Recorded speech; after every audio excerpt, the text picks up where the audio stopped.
Good morning, everyone. I'd like to welcome all of the patients and stakeholders who've joined today's meeting of the isotretinoin Expert Working Group. My name is Angela Thomas. I'm a professor of paediatric haematology and I work with children with blood disorders. There is a technical team on hand if you have problems and you can communicate with them using the chat function. Sometimes if the bandwidth is a problem, the videos of the panel members may go blank, but the plans are for you to be able to see us at all times. The purpose of today's meeting is to hear additional information directly from you, patients and stakeholders, which will aid our review of psychiatric and sexual side effects suspected to be associated with isotretinoin. However, before we start the presentations, I'd like to provide a brief introduction and cover the standard announcements associated with expert working group meetings. This group was convened at the request of the Commission on Human Medicines, and our terms of reference include the evaluation of information from all available sources, including stakeholders, on psychiatric and sexual side effects suspected to be associated with the use of isotretinoin. We are asked to consider whether regulatory action is required to minimize risks and ensure awareness of those risks. We'll consider specifically the impact of the available information on psychiatric and sexual side effects on the balance of benefits and risks of isotretinoin. We will also consider what research could be undertaken to further elucidate any risks and the possible long-term impact of psychiatric and sexual side effects, as well as research that could inform and improve risk minimization measures. The group will be making our recommendations to the Commission on Human Medicines. And following completion of our review, a report of the conclusions and recommendations will be published on the MHRA's webpage. And we hope to complete the review and have the report published by the end of the year. The isotretinoin Expert Working Group is an independent group of medical and scientific experts, as well as lay representatives and observers from relevant clinical organisations. The group has held 3 previous meetings, and I took over the position of chair from Professor Sir Munir Pir Mohammed earlier this year when he took on the role of the chair of the Commission on Human Medicines. We've already evaluated a lot of data, including the incredible useful information provided in response to our call for information, and we're looking forward to hearing further information today. It will be really helpful for us to hear from you directly what the impact has been of taking isotretinoin and of ideas that you may have to help us in our work. So to help aid our assessment of these important issues, 2 questions were shared to help focus presentations. And these were, based on your experience of isotretinoin, what aspects of treatment has had the greatest impact? So that's positive or negative. And how should the risks associated with isotretinoin be managed? So each of the presentations today will be up to 5 minutes, as we want to ensure as many people as possible can contribute.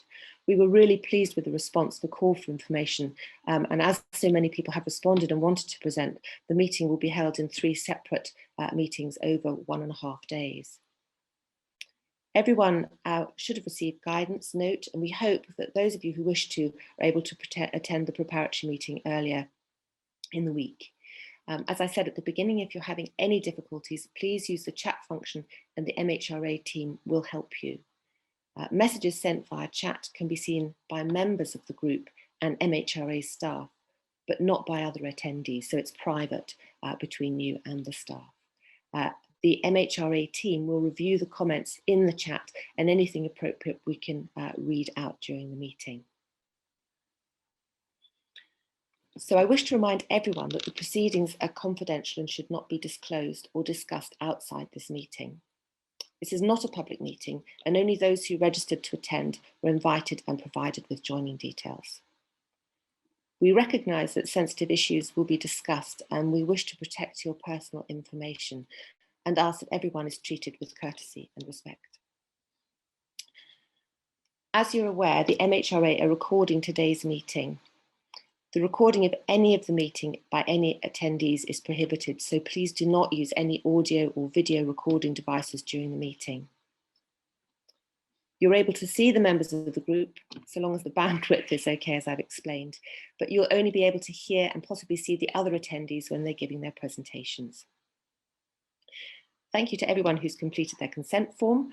The MHRA will also be verifying your consent after the meeting, And although we plan to include the recording of the meeting with our final report, it will of course be edited to reflect the consent that we have received.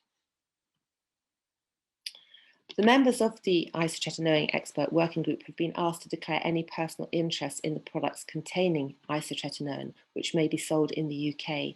And as I know that people have pointed out, they can come under various different names, and these names are Roaccutane, Reticutan, Risuderm, and isotretinoin, as well as the companies who hold the licenses, which include Roche Products Limited, Generics UK Limited, Mylan, Alliance Pharmaceuticals Limited, Energen Healthcare Limited, Sun Pharmaceutical Industries Europe BV, and Ranbaxy UK Limited.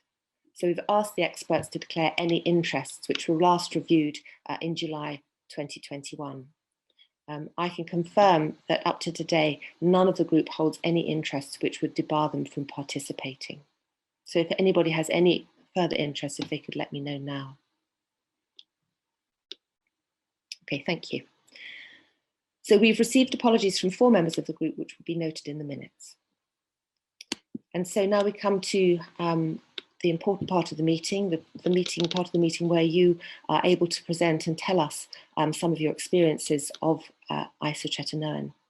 So the first person to speak to us is Millie Keeve from April Adverse Psychiatric Reactions Information Link, which is a charity or patient organisation. Thank you, Millie. Good morning. 2 questions. 1, from testimonies told to April charity, the greatest impact on people taking or stopping isotretinoin is suicide and long-term depression. Second question, risk management. Several points. First, either the GP or the dermatologist should provide written information about the drug for patients to take home and discuss with family or those they live with before a prescription is written. Second, a genetic or similar based test for tolerance should be developed. Differences in how quickly or slowly our bodies disperse drugs may make the difference between life or death. A slow metabolizer may retain a higher dose of Roaccutane in their system than is safe. Already, the US FDA, EU Medicines Agency, and Health Canada currently require or recommend testing for more than 60 drugs. Third, tighter restrictions are needed on prescribing. The drug was licensed for severe acne only. However, the increase of off-label prescribing for those with mild acne seems to be connected, from the things we've heard, with severe adverse drug reactions, ADRs. Roaccutane is a derivative of vitamin A, as you know. It's a retinoid, and retinoid receptors in our brains were discovered many years ago. Young brains are still growing, so there's an increased risk of harm from overdose of vitamin A, known as vitaminosis. Confusion, irritability, anxiety, depression, and suicide were highlighted in a 1992 research paper and many others. The age limit for prescribing isotretinoin, I believe, should be at the minimum 18, not 12. Fourth, I believe a warning letter written by the prescriber should be sent to the GP as a disclaimer containing A, confirmation the patient has been fully informed and understands all possible risks of adverse drug reactions. B, the letter should appoint the GP as a participant in careful monitoring of the patient for early signs of personality changes, low esteem and motivation, which many complain of, mood swings or anxiety or physical problems. Because I spoke to busy GPs and one commented, well, 2 of them did actually, we don't prescribe Roaccutane. A GP referred to the BNF, which states it should be used under expert supervision. So actually, I got the impression that overworked GPs feel sort of off the hook in relation to monitoring the patient. So this could be addressed. But I think as the gateholder of holistic care of their patients, this could be rectified. The prospect of a strong warning letter requesting their cooperation in monitoring a patient may cause them to think twice before referring to a dermatologist, and even encourage discussion on changing of lifestyle, possible intolerance of food or alcohol, and the importance of activities, fresh air, good nutrition. I was told by a GP, and this is important, it's a waste of time putting something in a file on a specific website. You can understand they're overwhelmed with data. So a warning letter and a disclaimer from the dermatologist to the GP is an essential precaution in my view. Fifth, the Roche patient information leaflet, which is the main one I looked at, is confusing and misleading, I think, so needs immediate revision. For example, bullet point number 4, possible side effects, does not mention psychiatric or sexual ADRs.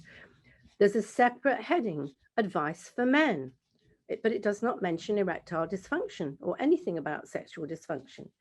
There are more discrepancies, but I've got no time to itemize them. Sixth, on the EMC website at medicines.org.uk, there's an additional risk materials leaflet, educational risk minimization material to help reduce the risk associated with using this medicine, but it only contains a warning about pregnancy. So I believe there should be individual risk material leaflets for patients and for prescribers with both mental and sexual health warnings. These could be sent to the GP with the letter from the prescriber. Seventh, a very important fact should be noted, and I've had personal experience of this. Low mood is not always a precursor to suicide. So sudden onset of psychosis or suicide should be included in possible side effects. My daughter was perfectly normal, had a sudden onset of psychotic episode on a sulfonamide drug and went missing off a holiday. So I've had personal experience of the sudden shock of a psychotic episode, which can lead to suicide. And finally, I support the immediate selection of a much needed patient safety commissioner, which I don't think has been advertised for yet. It may have been, but I haven't seen that. But it's recommended by Baroness Julia Cumberledge in her report on harm from Primados, sodium valproate and mesh implants. And that's it. Thank you for listening. Thank you, Millie. That was really helpful, and some very good thoughts and ideas as to how to mitigate or reduce risks for people taking isotretinoin. So thank you. I'm very sorry to hear about your personal story about your daughter. Well, I lost my daughter in the end, actually. No, I'm very sorry to hear a whole lot story. But she didn't take Roaccutane, but that was a sulfonamide. But it just shows you how it can happen out of the blue. Yeah. And people have to understand that, Thank you very much indeed for your testimony. Thank you. Okay, thank you. So the next patient who's going to speak to us is called Ben, who's from the Post-SSRI Sexual Dysfunction UK patient organisation. So it'll take just a second to get him online, and then we'll hear his story. Thank you. Trying to make myself appear. Okay. Hi, everyone. Thanks for listening. I'll try not to repeat stuff that you've heard before too much, but it might be a little bit. I'd like to contribute from two perspectives. So firstly, as a patient who's taken Roaccutane before, and also as part of the patient group for PSSD. So firstly, Accutane, although it did kind of cure my severe acne, it caused severe depression, which led to me taking antidepressants for the first time. And I suspect it may have triggered an ongoing kind of problem with that was later exacerbated by antidepressants. I don't recall having any sexual symptoms at the time or after with Roaccutane, but I wasn't frequently sexually active at the time, so it's difficult to say exactly. In regards to our patient group for people who have post-SSRI syndrome or PSSD, post-SSRI sexual dysfunction. So as you're aware, probably that's an iatrogenic condition caused by antidepressants, not just SSRIs. And it has similar symptoms to post-Accutane syndrome and post-finasteride syndrome. So there are other sexual symptoms like ED or complete loss of libido, numb genitals, loss of ability to orgasm, and various other things. And there are also cognitive problems, emotional blunting, anhedonia, gastrointestinal problems, and lack of physical sensation in skin. So it's easy to kind of injure yourself sometimes without really having realized that it's the case. So many of us suspect that there are links between the conditions due to the similarities, and in the groups for PSSD worldwide, there are quite a number of people who have previously taken Roaccutane who didn't develop PAS, but went on to develop PSSD. So we suspect that there might be some increased susceptibility to developing problems from antidepressants for people who've taken Roaccutane before. We all agree that the impact of these medications on our lives has been catastrophic, and if we could go back and not take them, then we would do that. The problem is that doctors are generally not aware of the conditions at all, so they cannot warn patients. I think that that's not fair on doctors. There's currently no known treatment for this. There's no real acknowledgement. So it's a problem, I think, that the average person is not so familiar with the yellow card scheme. They might go to the doctor's not familiar with it. It doesn't really get reported. A lot of people go for years without knowing what's happened to them. And there's no real support for people who are suffering, and no treatment. So the consequences of this are that, there are people who are spending their life savings attempting to fund research efforts. And there are a lot of desperate young people who are experimenting on themselves to try and cure themselves, taking various drugs and, in fact, even research chemicals.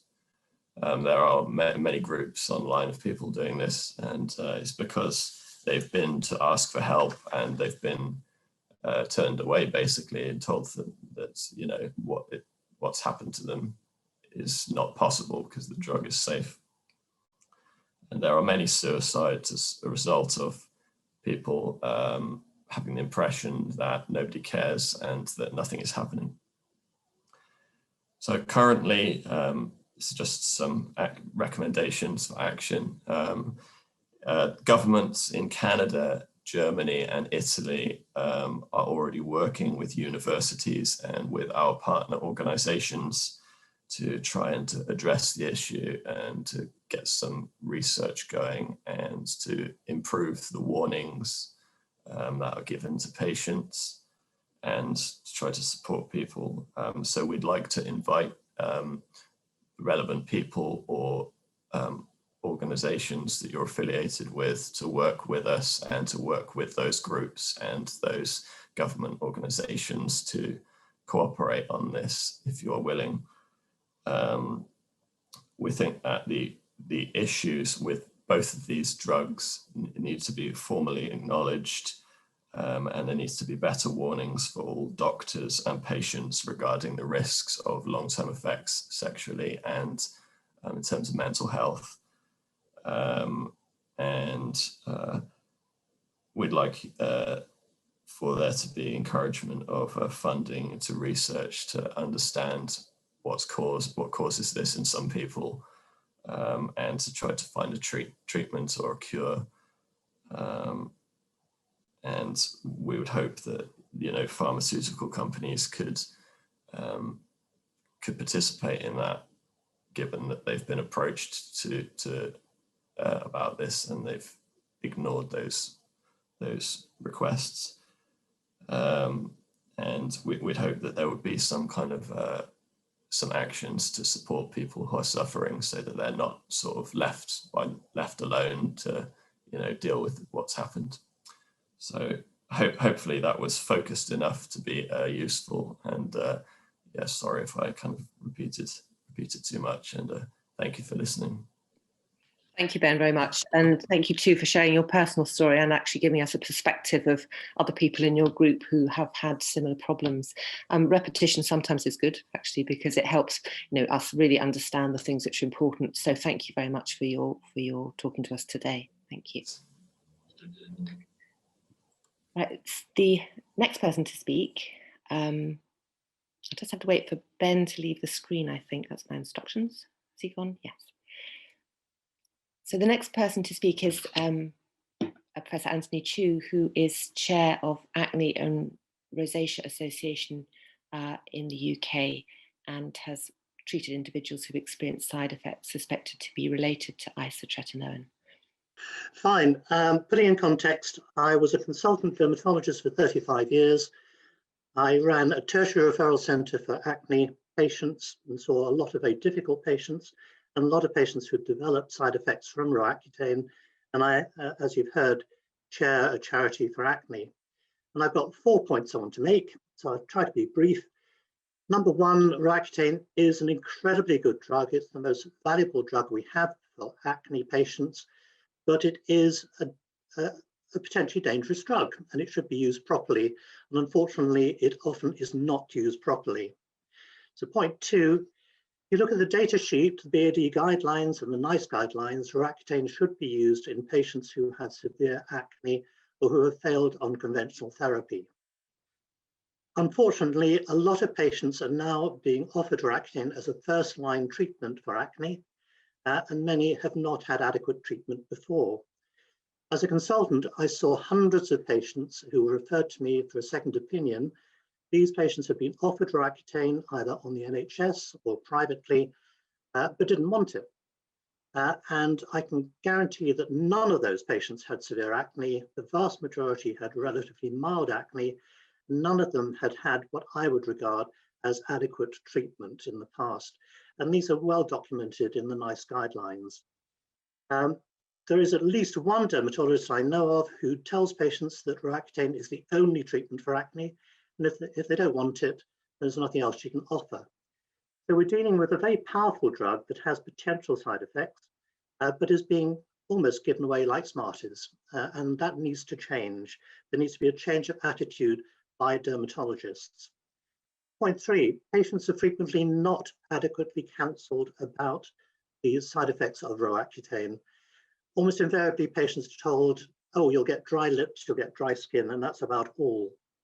Many dermatologists will go through the symptomatic side effects, the myalgias, photosensitivity, but I think almost none identify the effect on concentration in individuals given Roaccutane, and therefore the impact on performance in important exams. And premature epiphyseal closure is almost never mentioned. And this can obviously have a major effect on your final height that you can achieve.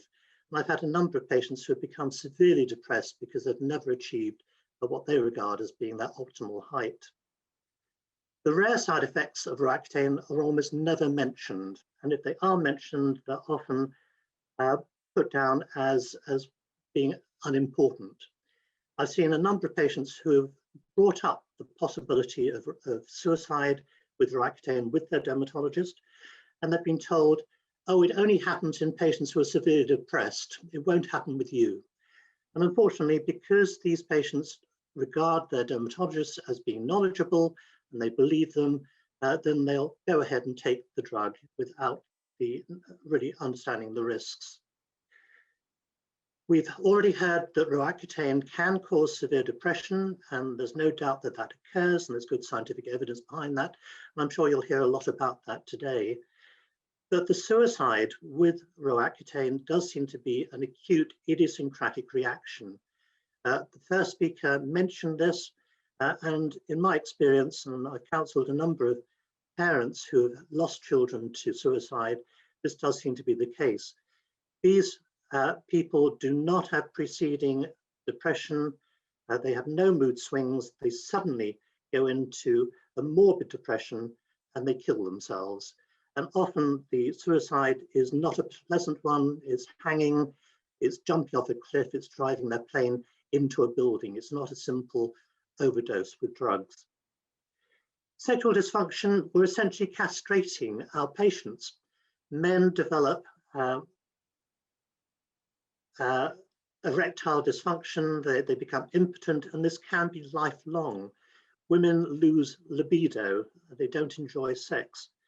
And this is almost never brought up by the dermatologists when discussing Roaccutane. There are a lot of other severe side effects associated with Roaccutane that, once again, are almost never mentioned.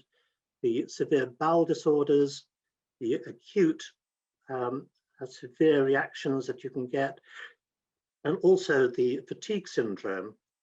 And I think one of the most important factors with all these rare side effects is that they are totally unpredictable. You cannot look at a patient and say, you're going to be fine, you'll sail through, no problems at all, or else you're going to get one of these dreadful side effects and wish you'd never heard of the drug. And I've treated thousands of patients with Roaccutane. I've always given them adequate warning of everything. I've not had a bad side effect with any of my patients yet, but that's just a bit of Russian roulette. It will eventually happen if I continue to prescribe it.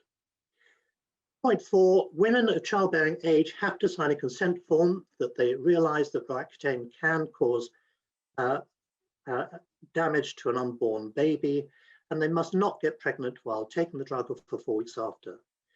I feel that there is a need for a mandatory consent form that all patients must sign that details all the symptomatic side effects, including the effect on concentration and potential growth, and all of the severe side effects. And with the severe side effects, there must be a statement that these are incredibly rare, but totally unpredictable, and nobody can tell a patient that they will or will not develop one of these nasty side effects. I think it's terribly important that patients have informed consent. They must take away the consent form, they must read about it, they must be given log sites that they can look for further information, and they must sign it and bring it back, and it must be documented in the patient notes. We must educate our patients, but I think we also need to educate our dermatologists. There's a real culture of denial that these severe side effects occur, and I've had personal experience of this. I gave a lecture to 40 dermatologists on these rare side effects of Roaccutane. After the lecture, which I indicated with case reports as well as photographs, every dermatologist came up and effectively said, "Oh, are you sure about that, Tony? I've never seen it and I don't believe it happens."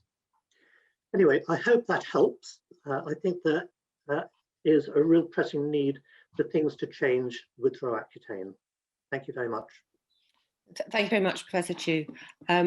I think it is important hearing how it is used in the real world, and also for giving us suggestions of things to think about to try and reduce those risks for patients and their families. So thank you very much. Pleasure. So the next person to speak is Albert Woods, who's someone who's received treatment, and we look forward to hearing from him. As I said, there's about a minute before we seem to be able to swap people over. Thank you. Hi everyone, can you hear me?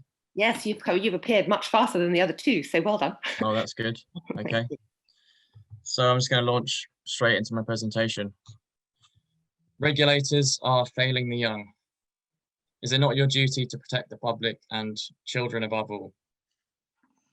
I'd like to use my time today to indicate something a bit left field, which I think reveals, as well as anything, the extent of your failure.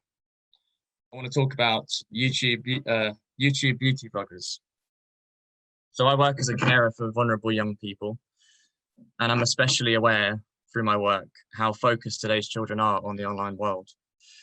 I see children congregating in vast numbers in virtual spaces like YouTube and TikTok.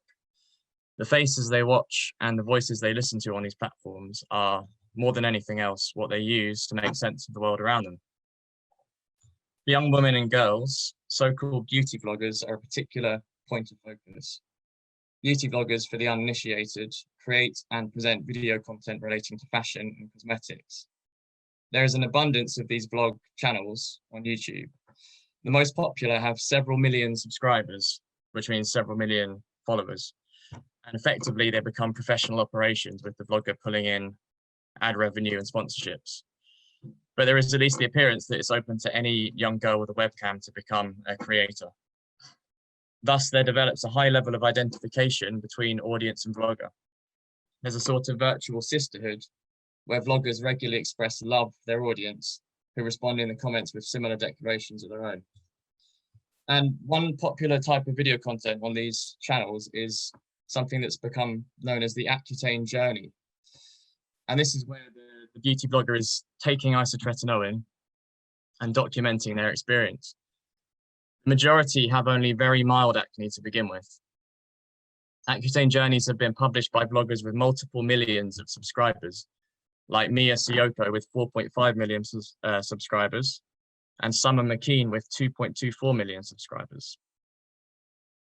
Despite what sociologist Ming-Yi Hu has labeled the staged authenticity of beauty bloggers, taking their cue from reality television to offer glimpses into allegedly raw and confessional moments from their lives, there's an inescapable superficiality. At the end of the day, despite the performative intimacy between bloggers and audience, they don't know each other and don't have access to each other's real lives. The young girls watching these videos are sitting, staring at some colored dots moving on a flat screen. It must be said, isotretinoin lends itself well to the format. The fixation is on the image, and as we all know, isotretinoin can do wonders for a person's image. And so, the videos collect views and astounded comments. Many commenters I've come across directly credit the vlogger for persuading them to start on isotretinoin.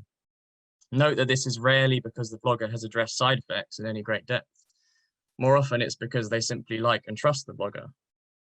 For example, one commenter from an Accutane journey video by beauty blogger Anna Vorkink mentions having been nervous about starting the drug until they came across this video, because your personality is super relaxing. Another commenter on the same video agrees and states, "You have a good podcast voice." In fact, serious side effects are almost never addressed. In the excitement over a vlogger's miraculous glow up, where's the space? Katie Snooks, with 127,000 subscribers, documents the transformation of her face on isotretinoin, which makes her so happy.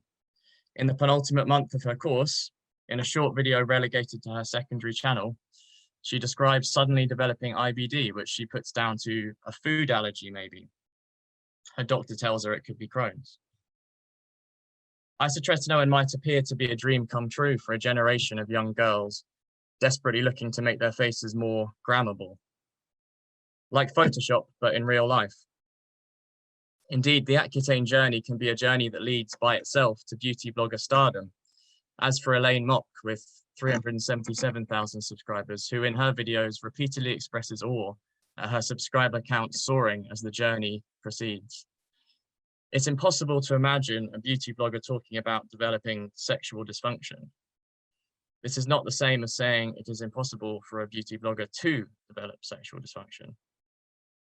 So what's the point of all this? Well, what I'm saying is that girls and young women left to their own devices can only be fully absorbed by this underinformed online world and its superficial fixations. This is where regulators need to be stepping in. They're supposed to communicate the real and serious risks around this medication. Clearly, it's not happening with these multiple millions of views of these videos. In my written testimony to the IEWG, I described my own experience with the crushing trauma of isotretinoin-induced sexual dysfunction and how, by its nature, it conceals itself. No one knows the scale of the problem. But how hard would it be to conduct long-term follow-up studies on isotretinoin patients to monitor for it? Who knows how many young girls, captivated by the superficial wonders revealed by these Accutane journeys, are drawn into the nightmare I've lived through and that has driven others to suicide? Again, the answer is no one knows. And apparently you're comfortable with this answer, to your shame. It all looks too much like young girls are being tacitly encouraged to run wild in childish fantasies to the point of self-destruction, so that drug companies can make money and regulators can have an easy life. This needs to stop. Time to act.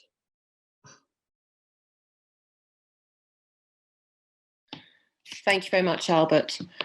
It's very interesting hearing how information is disseminated, how misinformation particularly is disseminated, and it's really important that we know where this information can be found so that we can begin to address these things satisfactorily.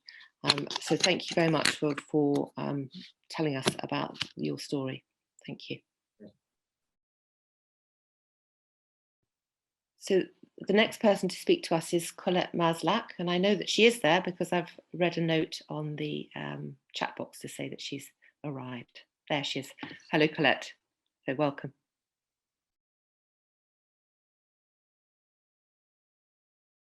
I think you're still on mute just now, Colette. If you want to just unmute yourself. Thank you. Is that good? Can you hear me now? Okay. Hi, my name's Colette Maslach. I am contacting you from the United States. I am in Texas. I have not gone to bed. I didn't want to miss this, so I'm really nervous. I had actually thought I was going to be on the 21st, which is the day that my son is speaking. So I'm kind of winging what I'm saying just a little bit. This is my son when he was young and happy. This is my son's graduation picture. He is still alive. He is not a suicide, thank God, but he is awfully gaunt, not as happy. The questions you guys were asking was, what is the greatest impact this drug has done? It has absolutely, beyond all shadow of a doubt, destroyed and devastated and decimated my family. It's really all I think about all day, every day. My son has the very large list of side effects that commonly fall underneath post-Accutane syndrome. It is something we talk about every day. For example, right now, my yard is completely overgrown. He needs to mow it. It's too hot here in Texas. He says, I will die. He cannot regulate his body temperature. My grass is so very high. We're going camping, but we can't do it in Texas. We have to leave the state. I'm suicidal myself because I've spent hours and hours and hours. He took Accutane about 1.5 years ago. And when he first got sick, I was hysterical and panic and desperately trying to help him. And it's never, ever gone away. It's pretty much Accutane is worse than my ex-husband or a wart on my nose. It never goes away. It's the relationship I never, ever wanted. It's never far from my thoughts. It's something that comes out of my mouth every single day. And my son's as well. It has affected his life. He has all those rare side effects, you know, the ones the doctors say we've never heard of. You must be watching porn too much. You need an antidepressant. Why don't you take some vitamin D? I've never heard of this. I've gotten one doctor to believe me, and he, of course, as we already know, can't do anything about it. There's nothing he can do. He just finally, when he saw my son and I desperately trying to explain it, actually did research. One doctor, and it wasn't a urologist. It wasn't the eye doctor.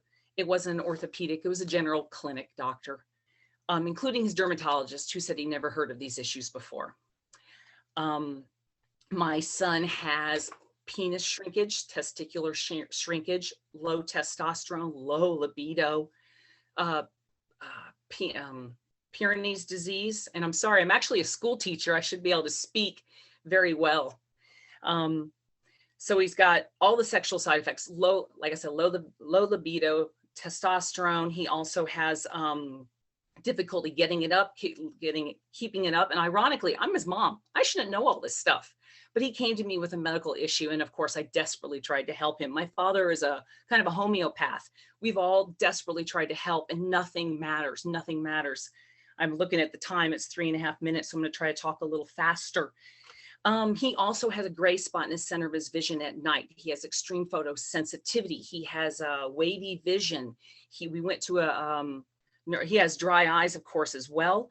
He has to wear sunglasses at night so he doesn't have the glare from the cars. He has that started afterwards. His joints are always hurting. He's wearing wrist braces today to go camping. I'm the one who carried in a case of water. I'm 51 years old. My 20-year-old son, who, by the way, is still a virgin, so who knows what's going to happen when he finally has a sexual experience and things don't work. He wanted me actually to talk to you guys about the people who contact me. I am contacted on a couple times a month by people, men in other countries, and primarily the Middle East or Asia. And they see me as a mom because my story's out there with my son. And they're like, what can I do? I can't talk to my doctor. I can't talk to my girlfriend. They are suicidal. He watched me on a camping trip, talking to a guy, trying to tell him it'll be okay. I'm lying. It's not going to be okay. It's not going to ever be okay. But I'm hoping to get them over the hump of the desperation so they can get to the other side to acceptance. I'm not in acceptance. I vacillate between sheer panic, desperation, and apathy because I don't see anything happening. There's no cure. There's no hope and there's no help. What you guys can do is put exceptionally strong warnings. You guys have all the power. I'm one voice and I get people thanking me for helping them. Just me. You guys are a big thing. If you can't take this drug off the market, and you should, and I know that's not what you're here to do, but you should. If you can't do that, then do what you can to make it very obvious. The United States has no sexual side effect. None of this stuff my doctor told me about, none of it. He said, oh, your height might get shortened. And by the way, he's not even as tall as me. I come from a very tall, big, healthy family. My son has gut issues, hair loss, joint problems, neck problems, can't focus. He's always angry, always explodes, has panic attacks in the middle of the night. He's my only child. This is it. I have one kid and he's damaged by a drug. I was trying to help his acne because I had it.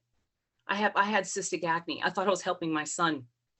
And instead I damaged literally the only reason I have for life. And he's going to be damaged long after I'm dead and gone.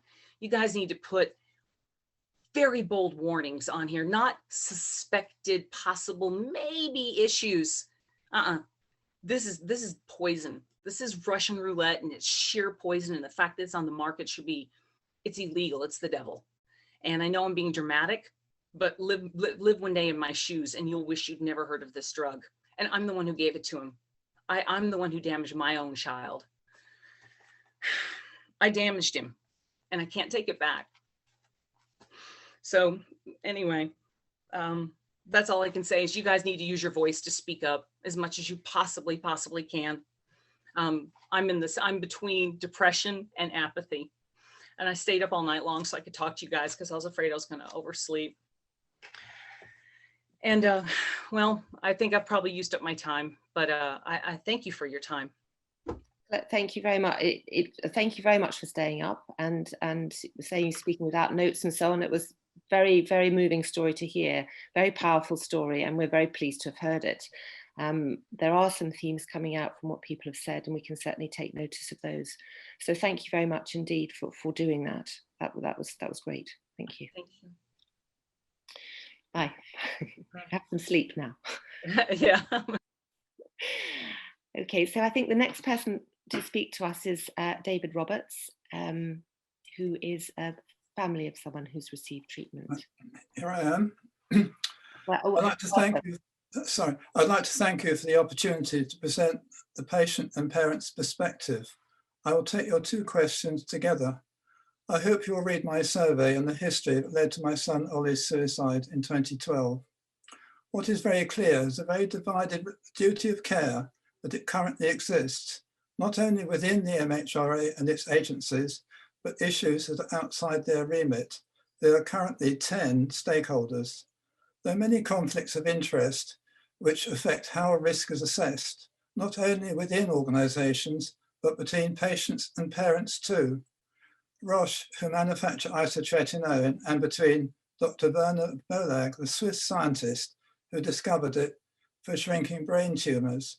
He realised that it was being used by Roche to treat acne.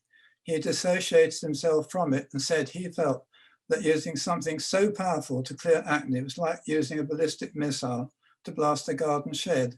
He feared it would become a new thalidomide, and he abandoned work on the drug in 1971.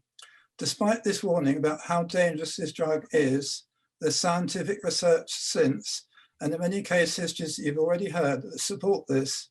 Roche have constantly stated that there is no causal link between isotretinoin and mental health issues. The MHRA, however, did not rule out that possibility in their November 2014 report. This conflict has only one result. it passes the risk onto the patient.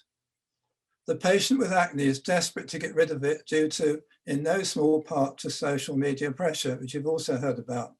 As a teenager, their decisions may well be coloured by a willingness to take risks, and so they need protecting. The parent is likely to be much more cautious, but the likelihood is that they have never heard of isotretinoin or that it is one of the most complained about drugs worldwide, so they will be totally reliant on the patient information leaflet, which will most likely have been ghostwritten to present the drug in the best light. They're also totally reliant on the dermatologist being open and honest with them in accordance with the GMC guidelines for seeking their consent or refusal. So they need protecting too. Parents have the added complication of patient confidentiality when their child reaches the age of 16. Dermatologists want to retain the use of isotretinoin as a drug of last resort, but currently many do not comply with the new GMC guidelines, decision-making and consent. In obtaining consent, if the patient has mental health problems after taking isotretinoin, it is usually the patient's condition that is blamed and not the drug. I tried very hard to contact the British Association of Dermatologists about complying with the GMC guidelines, but they do not want to engage, which is very worrying. I've emailed the General Medical Council, who issued the new guidelines in November 2020, asking how they will enforce their guidelines on consent. They have responded, but they have put responsibility very much with the doctor. I note they consider consent forms helpful. Their track record from my own and general experience is that their investigations are very lightweight and ineffective. Many psychiatrists have never even heard of isotretinoin, let alone have an understanding of the ADRs it can cause or what akathisia indicates. Many psychiatrists have never even heard of isotretinoin. Sorry, I've repeated that. NICE, in its new guidelines on the management of acne vulgaris, refers to mental health services. If isotretinoin causes mental health problems, but they are overwhelmed post-COVID, so there'll be long delays. This is not just an isotretinoin issue. The same issues arise in psychotropic drugs and to many other treatments, which many acne patients are likely to end up using. The yellow card system of reporting adverse drug reactions was stated as recently as the 15th of June 2021 by June Rain, CEO, at the MHRA board meeting, that it was like a cornerstone, a hotline in. But the MHRA report of November 2014, it was admitted that it was underreporting. Parents are not informed about the yellow card system, so do not make reports. Patient information leaflet is relied upon to assess the suicide risk for isotretinoin, where it is stated as being 1 in 10,000. I wrote to June Rain about this risk, how this risk is arrived at, and she said in a letter of the 27th of May 2021 that these statistics were based on clinical trials. But back in 1982, when this drug first appeared, mental health issues were not even recorded, so that can't be correct. This shows a total failure of transparency with regard to risk. This puts the patient in a perfect circle, like a roulette wheel, with everyone passing on responsibility, leaving the patient on their own and unsupported. Yes, this really happens, and you've already heard how. Conclusion. Given the fragmented duty of care and the inability to identify those who are at risk of suicide or life-changing adverse drug reactions, it is time you took action and banned isotretinoin, including internet sales, and the safe treatment for acne is brought forward as soon as possible, so both patients and dermatologists can have confidence in the treatment prescribed. Thank you. Thank you very much, David. I'm very sorry to hear about your son, Ollie. Thank you. But very grateful that you've come with your experience and actually considerable expertise at looking at these problems from a family's point of view to tell us about them here. And you describe things as a circle or a wheel, but I think it's important that those things can all be joined together. So instead of being endless motion, it can actually be a complete way of dealing with something. And I think that's really what we should look at, and why we're asking people like yourselves and others who are speaking today to come forward with their stories. So thank you very much indeed. Thank you. Now, I know this is quite an intense type of meeting, so we've had a few questions that have popped in the chat that we are able to answer just now, and then we will have a short break before reconvening at 11:10. So I'd like to hand over, I think, to Lee Henderson, just to go through the few questions that have risen in the comments. I've also noted the chat that's been going on as well, which is also interesting. Thank you. Thank you. So there is a few people have raised points or comments regarding the frequency, because there's been quite a lot of reference to rare side effects, and David, our last speaker, also mentioned about the risk of suicide being very rare, but not necessarily rare in the population, and how it's presented in the product information. So as David mentioned, these frequencies were generally related to studies, published information, and it's been considered by regulatory authorities worldwide. It is something that we can look at within the review, and it's something we can particularly focus on how those risks are explained to patients, which seems to be one of the common themes. So it's something that the MHRA will work with the expert working group on. And I think there isn't any other questions. It's mainly just different aspects about frequency and how that is explained to patients. So I just want to reassure that this is something that the MHRA and the expert working group will be carefully considering. Thank you. Yes, thank you very much indeed. And as I said at the beginning, but will probably repeat myself quite a bit, all the information that's being told to us today is being recorded for us to reflect on and use and consider. So again, thank you very much to the presenters who've already presented. And we look forward to the next presentation, which will be at 11:10. Well, welcome back everyone to this stakeholders meeting. I'd like now to welcome Dr. Benedict and Beatrice Spiegelfeld, who are going to talk about a family perspective on the use of isotretinoin. So if we, I'm not sure if you've been in the meeting previously, but it takes a short while just to get you tuned in to speak to us. Thank you for allowing me to present the case of our son, Konstantin, despite we are living in Austria. Like other patients treated with isotretinoin, Konstantin did commit suicide in June 2009, 26 years old. He was always a happy child and easygoing. He was in our family number 4 with 2 sisters and 2 brothers. He was master of economics and was an ongoing tax consultant. He loved to be with friends, to play games, to dance, and was very sporty. But then he began to suffer from several diseases as stomatitis, headache, bowel disease, mood swings, fatigue, insomnia, etc., etc.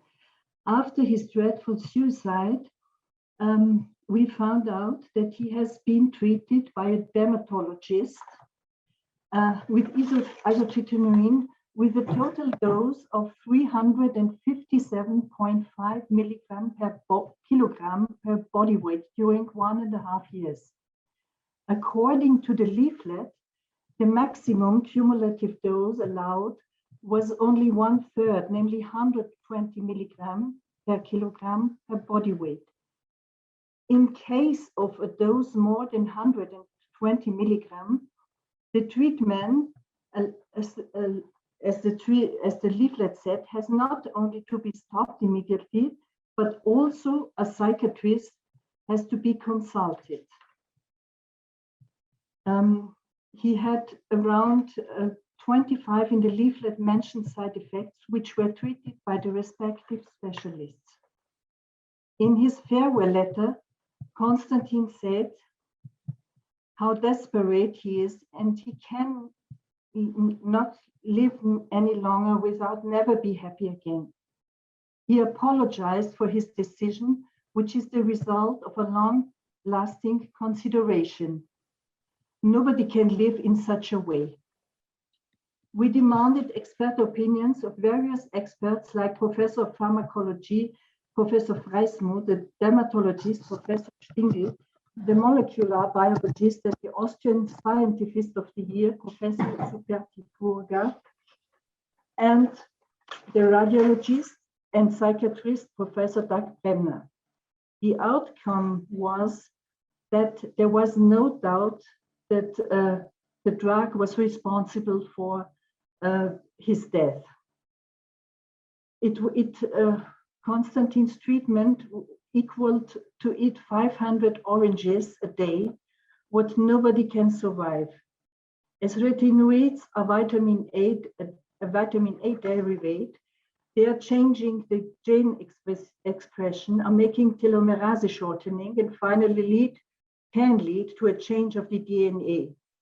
Specifically, Professor Bremner proved that after 6 weeks of treatment, one can see in the brain the prefrontal cortex is changing. Now, the negative impact. For all our experts, there was no doubt that the suicide of our son was the result of the treatment caused by the vitamin A poisoning. There have also not been blood checks, no signature, no monitoring, no clarification.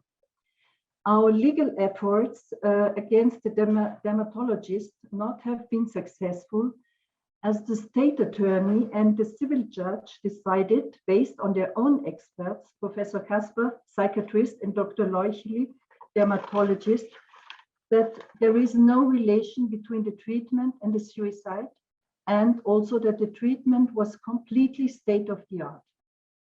And we have been wondering why Konstantin's dermatologist had advised us to sue Roche, and Roche had advised us to sue the dermatologist. And also we are wondering why a treatment state-of-the-art causes poisoning. Now, another thing is that Accutane was invented by Roche. So it is that André Hoffmann, Roche was further Hoffmann La Roche. André Hoffmann is shareholder of Roche and is chairman of the board. So I want to say, I have to mention that he is a cousin of my husband and an uncle of Konstantin.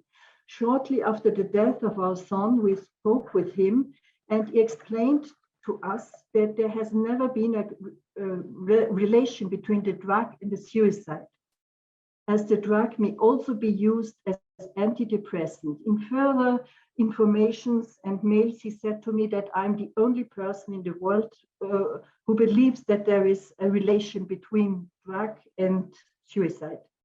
Remarkably is that Roche took its drug from the US market 2 weeks after our speech with Mr. Hoffmann, obviously due to the fact that compensation claims because of side effects in the US amounting to $30 billion of US dollars were pending or awarded against Roche. We never could imagine that our son, for 3 pimples, got a medication which was originally designed against cancer. We did see that he had got a clear skin, but 25 other diseases. Our interest now is to avoid further suicides and other health problems caused by this drug, and mainly young persons. We think that no black box warning and no extension of the leaflet can solve the problems, and therefore only the withdrawal from the market is reasonable, even against the financial interests of the pharmaceutical industry. Thank you very much for listening. Thank you very much, Beatrice, and for joining us from Austria. And I'm very sorry to hear about Konstantin and your story. But again, the comments that you make are helpful for us to take on board, to see, about reducing the risks and looking at Roaccutane with all this information available. So thank you very much indeed. Thank you. So that now brings us to Jonathan Medland, again, who's a family member of someone who has received treatment with isotretinoin. Thank you. Hi. Thank you for this opportunity to speak. My first presentation is in response to question 1. In my experience, isotretinoin has a far greater negative impact than a positive one. At best, a percentage of patients will finish their course of isotretinoin with their acne cured and with seemingly no adverse effects. But at worst, many will suffer catastrophic adverse reactions to it. And in many cases, as in that of our dear son John, they will suffer a severe psychotic reaction, and in that state of psychosis, they will take their own life. Many others will never recover fully from depression and associated mental health issues, and never again be the people they once were. Others will suffer complete loss of libido and/or erectile dysfunction, sometimes permanent. And some will suffer physical illnesses, too many to list now. Just look at the patient information leaflet. In 1964, the yellow card scheme was introduced following the thalidomide scandal, although I suspect that one day the harm done by that drug will pale into insignificance compared to the harm done by isotretinoin. In my view, the yellow card scheme, which is used to assess the safety of prescription medications, is bordering on useless, as it only captures a tiny percentage of ADRs which occur because of underreporting. Underreporting occurs for many reasons. One, doctors and dermatologists are only aware of a tiny number of ADRs because patients do not tell them. Two, no doctor or dermatologist will make a yellow card report for every ADR they hear of because of time pressures and because they are not legally obliged to do so. Whilst on the subject of dermatologists, I must add that it makes me incandescent with rage when I see dermatologists blatantly lying online, stating to potential customers that isotretinoin is, quote, perfectly safe, end quote. Three, patients who have an ADR and take their own life will have no yellow card report if no one knew they were on a medication. Four, loved ones left behind will often not get involved with yellow card reports because they withdraw into a shell through grief, heartbreak, and sometimes because of the stigma of suicide itself. Five, patients and families alike are often unaware that a loved one's death or illness could be an ADR to a medication. Six, patients and families alike are often unaware of the yellow card scheme's very existence. Seven, patients and families alike are often unaware that an ADR can occur after the course of medication has finished, as in the case of my son. Now, the point I'm coming to is that the IEWG call for evidence is like the yellow card scheme in miniature. Please do not misunderstand me. I'm very pleased that the call for evidence has happened, but what it has demonstrated is the massive underreporting that occurs when people are invited to voluntarily give information in both the call for evidence and the yellow card scheme. Consider the thousands of suicides worldwide attributed to isotretinoin, and consider the tens of thousands of other ADRs attributed to isotretinoin, and consider how much the call for evidence was publicised by the MHRA on the gov.uk website and on all social media platforms by the MHRA, individuals and pressure groups. And how many responses did it generate? A mere 500 to 700, I believe. So there you have it, an extremely clear-cut case of underreporting. Hundreds of thousands of ADRs to isotretinoin worldwide since 1983, and only 500 to 700 responses to the IEWG call for evidence. So what the call for evidence and the yellow card scheme both show us is just the tip of the iceberg. They both rely on the public being clued up and coming forward voluntarily with information.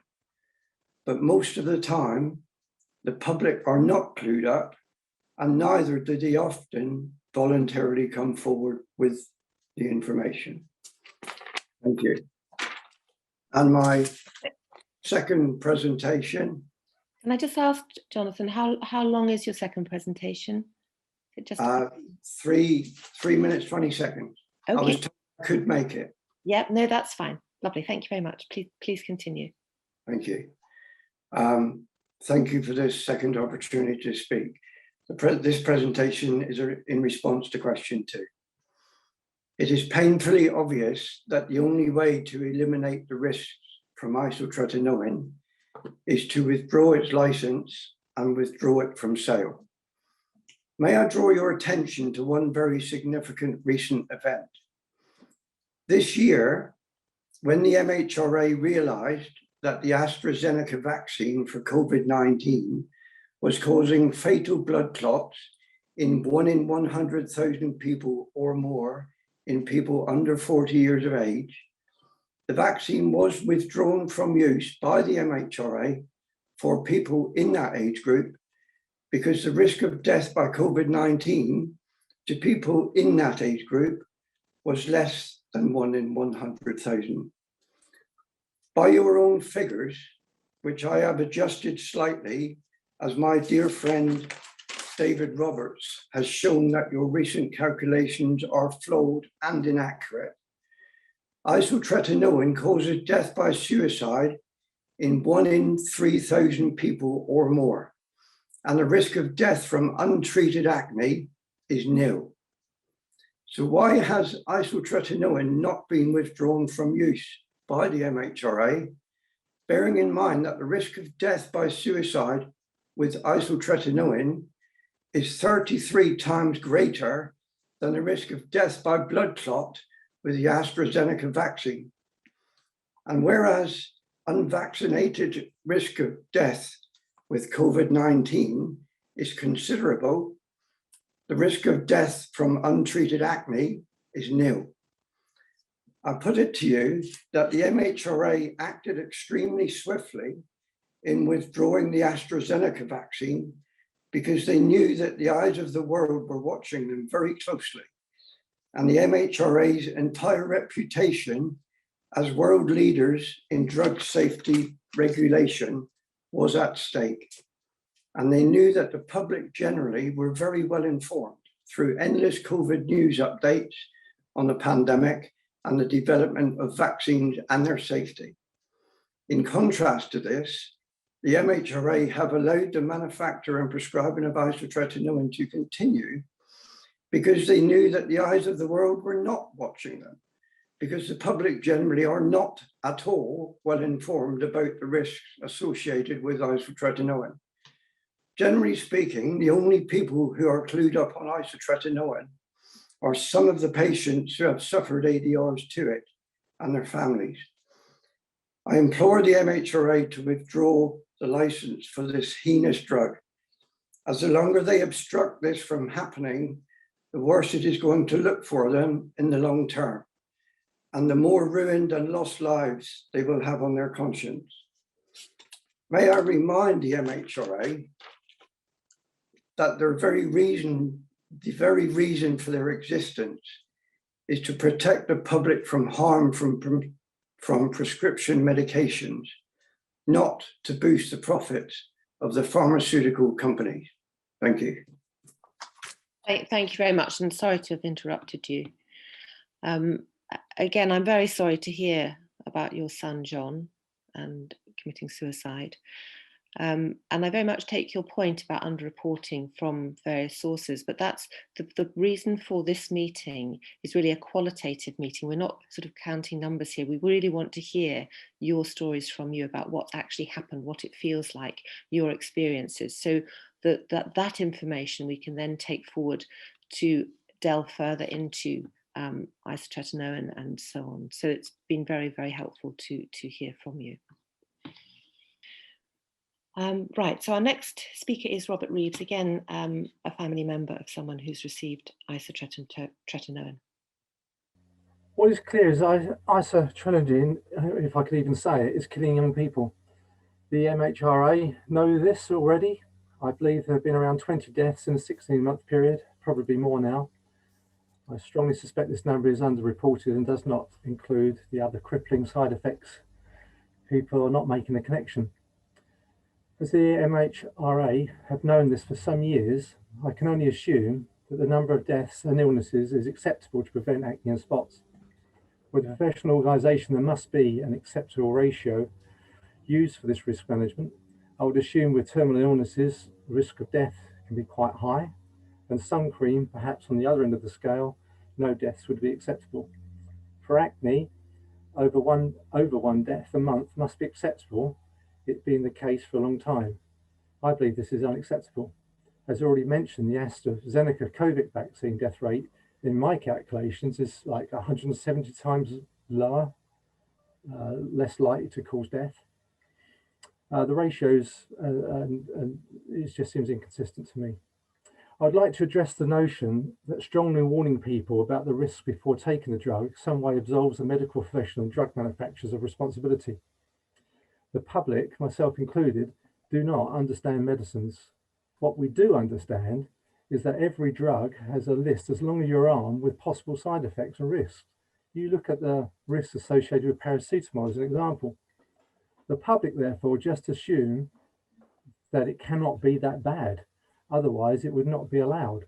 And the drugs companies are just covering themselves by this long list. I do not understand why something so simple as this concept is just not grasped by the MHRA. Warnings are therefore not adequate. They are actually pointless, particularly when the drug is for something that is not life-threatening. One thing that has become very apparent from my later involvement around the drug, and of course with Luke, is that the side effects of the drug are permanent and irreversible. I hear people talking about depression, but it's a term that seems to be used when it's hard to know what to describe. It is better, in my opinion, to describe it as mind-changing, personality-changing, the effects on their ability to rationalize. It appears to be permanent, and I believe with Luke and others, it gets progressively worse with time. The warning, even from NICE, is to consult your GP if you experience side effects. This, I believe, is really misleading. It gives people the impression that do not worry if you have side effects, the GP can fix them. This is very much not the case. In our journey and that of others, the side effects are permanent, irreversible. The medical profession are powerless to fix the side effects. It really is easy to establish this, and I don't understand why the medical profession cannot see it. Because it cannot be proved, I guess, I would say to that, when you have so much anecdotal feedback, that surely becomes evidence in itself. Or if you're serious about needing proof, medical records for all suicides should be checked to see if the drug was taken, so there's a relationship. All said though, how can connections be made when there is such disinterest to find the truth? When years of parents telling you this drug is damaging and killing their children is ignored. The drug is seemingly innocent until proven guilty with nobody prosecuting despite the evidence. Even with this review, the people with the information, family, friends and parents, I believe, are not being probed and questioned enough. It is like something out of the Dark Ages, in my opinion. I thought I would have been interviewed when Luke was committed suicide, but no one approached me, not a soul. At least with thalidomide, once a connection was made, it was withdrawn relatively swiftly. With isotretinoin, the MHRA already know the link between death, sexual dysfunction, change in personality, joint pain, digestive disorders, sunlight sensitivity, skin problems, OCD, etc., and yet they have not stopped the drug. Despite all this knowledge, it's still not enough, and here we are with another review. When I first became aware of the connection between Luke's health and isotretinoin, I did the obvious thing and asked around friends and family and friends of friends. Without even trying, in those early days, I found 7 people in the circle of contacts that had taken the drug. Of the 7, 2 were dead, including Luke, one of them being my neighbour across the road, coincidentally. One was severely mentally ill, pretty much locked himself away in the dark with a host of problems. One was someone who took it when the drug first came out and it made him violent, and he was put on more drugs to sedate him. One changed his personality to the point that his now ex-wife could not believe it was the same person. One had problems with sunlight and stomach problems. Only one of the 7 said they were fine and had no problems. Although, when talking to this lady, in my view, they were exhibiting elements of character change that I saw in Luke. So my first casual inquiry saw 100% of the people who had taken the drug being affected, or severely, or dead. I should note, however, that none of them had spots. Since this initial contact with people who have been taking the drug, I've yet to meet. All right, take your time, that's fine.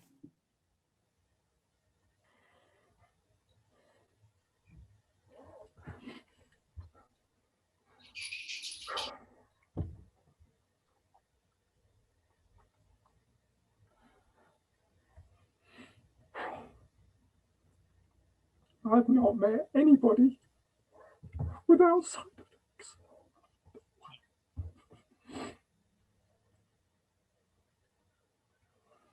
Would you like a moment, or because we have time?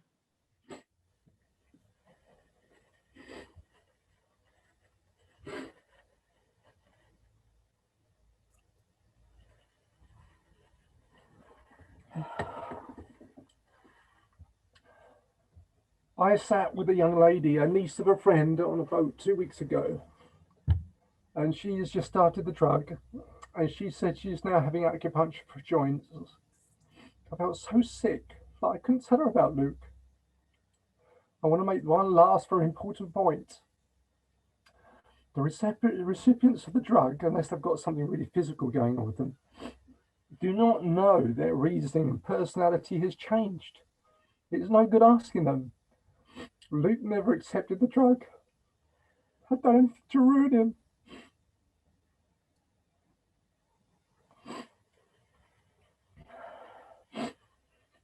And this is why the drug is so dangerous, because people don't realize or make the connection, and it can happen for months or years after taking it. You must listen. This drug is savage. It's underreported. It's so clearly obvious to anybody who half looks at it. So I call for the immediate and permanent ban of this drug under all circumstances. I cannot even see, even with worst acne, it'd be worth the risk. Done. Well, Robert, thank you very much. And I'm sorry, it is very distressing reliving these things. So thank you very much indeed for telling us about your personal story about Luke, and also about the things you've come across talking to other people who've taken the drug. It's really important for us to hear that. And I'm truly sorry that it's so distressing for you, as it must be for many of the panelists who've spoken today, not the panelists, the people presenters who have spoken today. And we're very, very appreciative of the time and effort that you've made to do that in very difficult circumstances. So thank you very much indeed. So that brings us, we have 2 more to speak before the next break, but I think we'll be fine because we'll manage quite nicely. So Geraldine Stewart is another family member of someone who has received treatment with isotretinoin. Hello? Hello, Geraldine. Yes, we can hear you. Thank you. Sorry. Okay. Yes, I didn't realise I was coming on. It really upsets me, obviously, to watch and listen to people I now have got to know, some of them, over the years where I've been investigating my daughter's problem. And my daughter suffered psychosis while taking isotretinoin in 2015. She was 32 at the time. And no way was she warned that this could be an outcome. Psychosis is the most terrifying thing to watch. My daughter believed all sorts of strange things were happening to her. I know that the isotretinoin caused the psychosis because she at first took the drug for 2 months. It caused severe backache. So she stopped. I wouldn't say that she had severe acne, but she did have skin problems. And I thought, going to a dermatologist, oh, he'll give her some cream or something. Unfortunately for us, She took a second course a few months later. And after she had taken it, after 9 days, she had a psychotic episode, which is quite a thing to behold. Sticking black plastic bags up at the windows so the demons don't get at her, thinking and hearing things, feeling she was being followed, being quite suicidal. Nothing to do with having bad skin.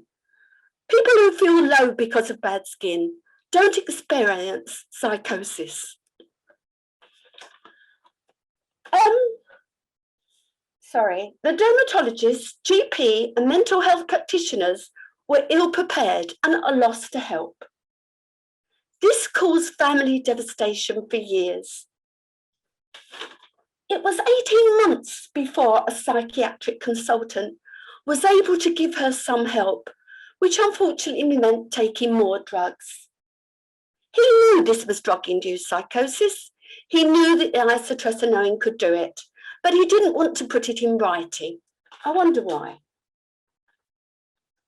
Why are patients and relatives not warned by GPs, dermatologists, and the drug companies who do not state clearly that psychosis, suicidal ideation, depression, erectile dysfunction, and other problems, they're very real and seemingly not such rare side effects? Cigarettes carry a government health warning clearly on the box.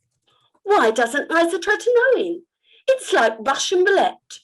If you're one of the unlucky ones, it can be lethal. Psychosis and suicidal ideation is real and scary, has nothing to do with bad skin. Research should be undertaken to discover why some people experience these devastating side effects. And what is the antidote? We were given nothing. I was left unhelped by anyone with a daughter with psychosis who had a teenage son wondering what on earth was going on with his mother. The whole family were constantly in tears. I was searching all night long on the internet to find someone who can help me. I did find some people, and gradually that group of people has grown. Luckily for me, my daughter is still alive, although she has to take medication. When she tried to come off the medication, we had another episode. Before this, she was a beautiful, happy, wonderful woman. I am lucky compared to Helen Wright and other people. I wish I could have got hold of Helen 3 years ago and said, don't let your daughter take this drug. And that is what we should be doing, telling people, don't take this drug, not unless it is really, really, really necessary. And in 9 out of 10 cases, it isn't. What is being done to discover why some people suffer these side effects? What is being done to discover the antidote? Oh yes, we know that some people get depression. We know that some people are suicidal, but we've got nothing to give them if it happens. We just have to let the inevitable happen. More importantly, why is this drug on the market without this knowledge?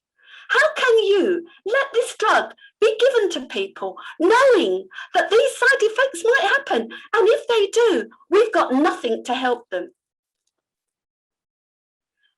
Is research being done to find a safer alternative? Isn't isotretinoin rocatine a chemotherapy drug that was used to shrink brain cancer?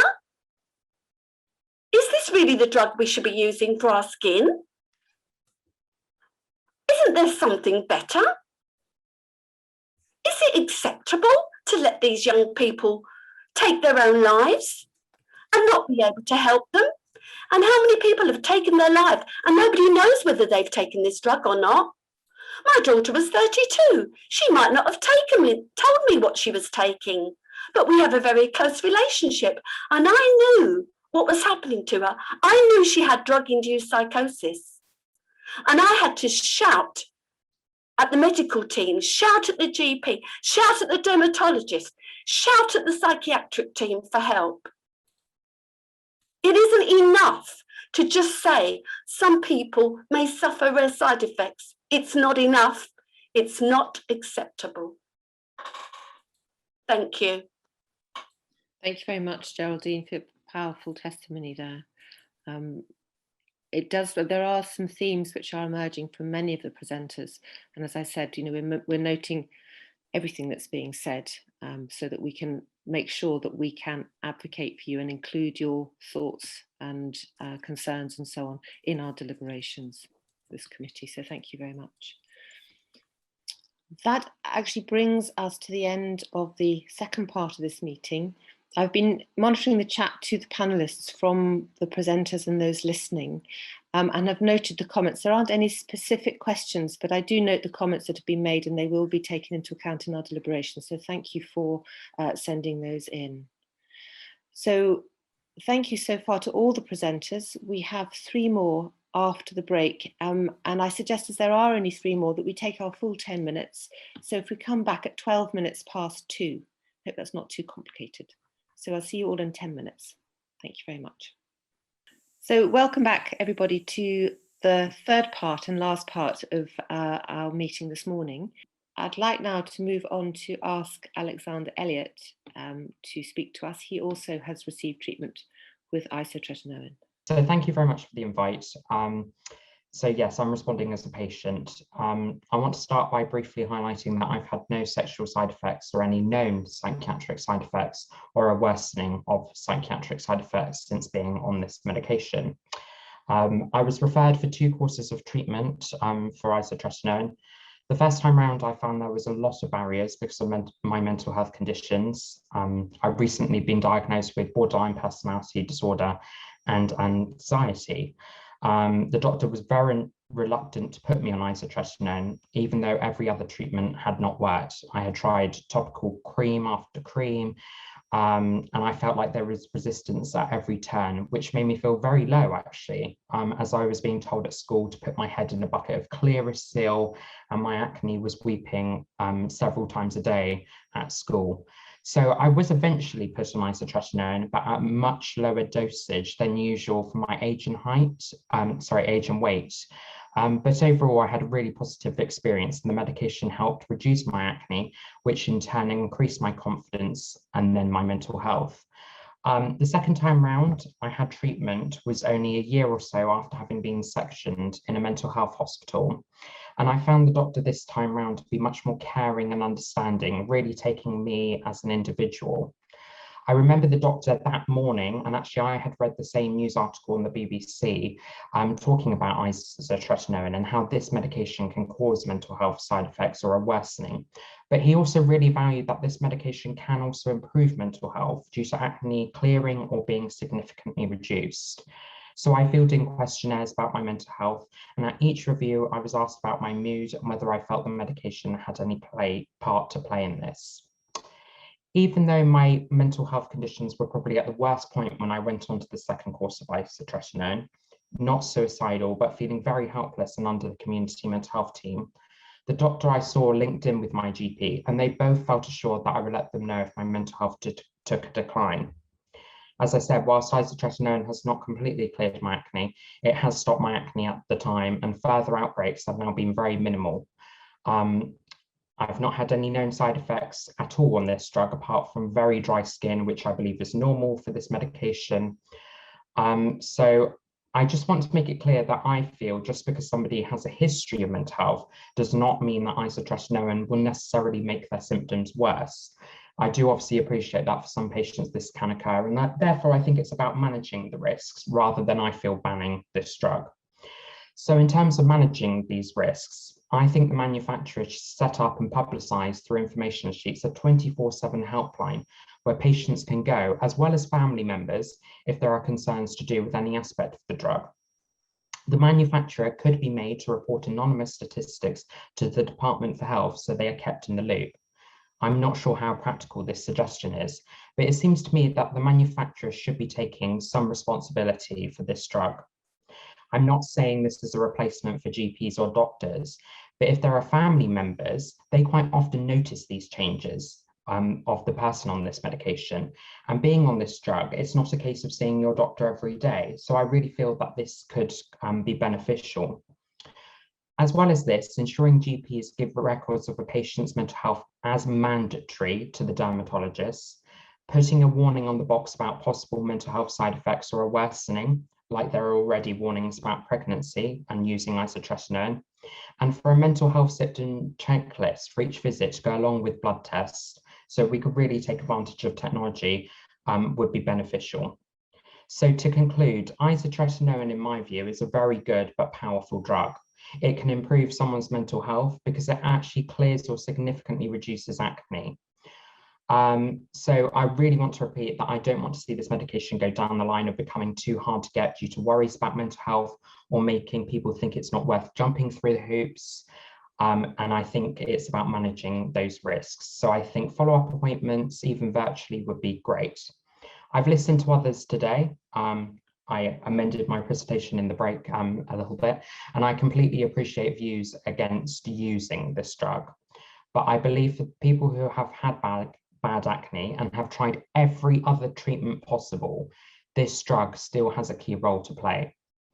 I honestly believe that my acne was causing me so much distress as it was weeping frequently at college. I had tried medication after medication, that this alone, without isotretinoin, could have caused me to attempt to take my own life due to how awful it felt, this acne. So I really think that needs to be considered as well when you report back.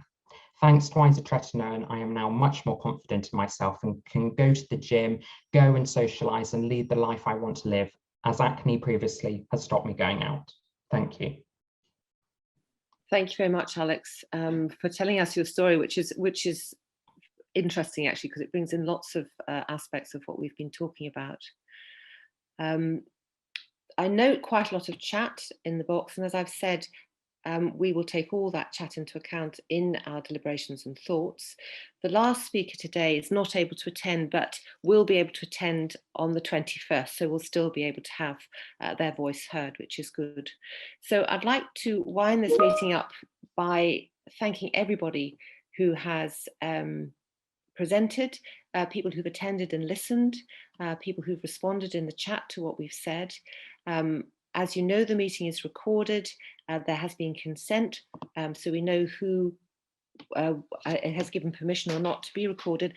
But again, in the consent form, if you change your mind and want to withdraw that consent so that you're edited out, then just let us know and we can do that at any time.